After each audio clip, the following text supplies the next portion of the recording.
Hello Anwar, I am very happy to welcome you at your personal page, and this is short video tutorial is created especially for you. Today we're going to talk about active transition into passive, the grammar topic that we have been working on lately. I don't really think that you're gonna learn anything new today because we have already talked about that and covered pretty much during the class. But this video is made just to remind you basic techniques of transition from active into passive voice. Let's begin at the beginning. We know that each sentence, no matter what kind of sentence it is, has the subject of the sentence and object of the sentence. Basically, this diagram is to remind you what it is subject and how it is different from the object. Um, Here is the simple example. Anwar lost the ring. And in this case, Anwar is the subject of the sentence. Why? Because this is Anwar who does the action. This is Anwar who does something with the ring.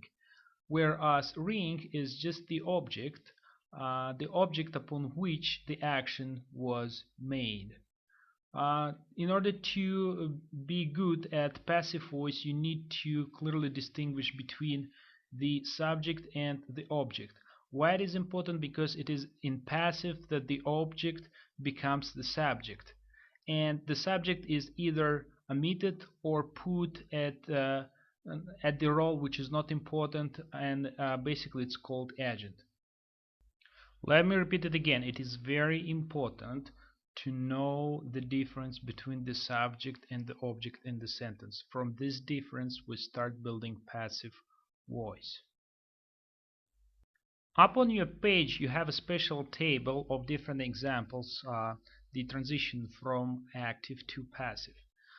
Just to remind you, this is what you can find there in your table, and I want you to start thinking about the passive using the very simple structures. For example, he has done it, it has been done by him. We need to start from something very simple and then move to a more complicated or more complex sentences. And here we see that clearly that he is the subject, which when translated into passive, when converted into passive, turns into him and is put in the end of the sentence, a place which is less important. Whereas in the initial sentence we had it, and it was the object upon which the subject has done the action, and this object now turns into subject in the passive voice. So that again, that's why it is important to know the difference between subject and object. Why? Because you reverse them. You reverse them when you transfer active voice into passive.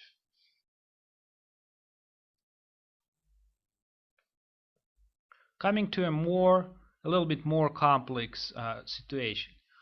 Initial sentence says they have stamped the letter. And first what you need to do is to indicate which one is the subject, which one is the object.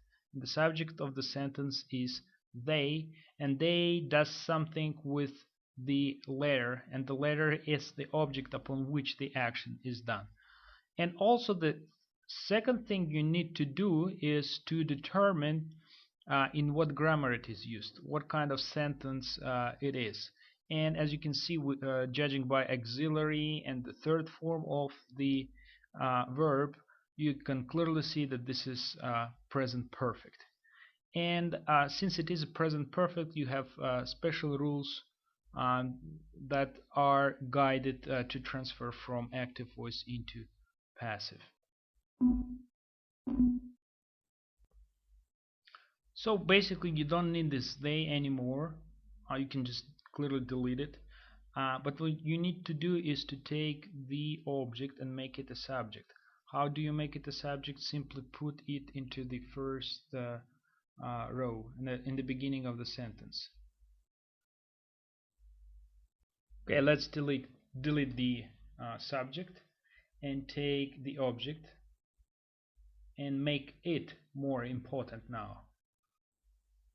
I have got it. I'm gonna paste it just over here, the letter. And because the letter is not plural, it's singular, we're going to change auxiliary into has.